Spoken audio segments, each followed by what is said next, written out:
implicit differentiation. So we have this function here in terms of x and t. We need to find the derivative of x with respect to t. The big thing here is that x is not isolated, so we'll have to differentiate term by term in this equation with respect to t. Let's start with the easiest one, which seems to be 19, the constant there. So derivative of 19 with respect to t will be just 0. We'll start back to front here. Now, the derivative of t squared with respect to t, that's not bad, is 2t. Of course, we had a negative there at the front. Now we have to do the derivative of 11 cosine of 8x with respect to t.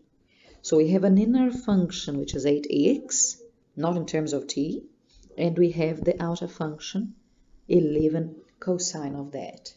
So maybe we'll start from the outside. The derivative of the outer function will be, derivative of cosine is negative sine, so negative 11 sine of 8x multiplied by the derivative of the inner function, a linear function 8x, so the derivative there will be 8. And now we have to multiply by the derivative of that x with respect to t, because we didn't have it in function of t. So now all we need to do is try and isolate this dx dt. So one thing at a time. The first thing we probably should do is maybe add 2t to both sides of the equation to eliminate that 2t here. So we're going to have negative 11 sine of 8x multiplied by 8. Actually, you could say 8 11ths 88. Maybe we'll do that instead. So instead of that, negative 88 sine of 8x dx dt. Just tidying up the left hand side. What happens here? These two guys cancel out, so we have 2t on the right hand side. Now dx dt is almost isolated. All we need to do is divide both sides by negative 88 sine of 8x. So that's what we'll do.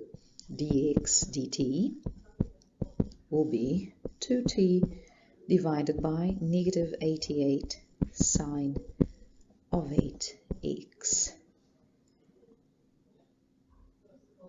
We can now try and simplify this expression a bit.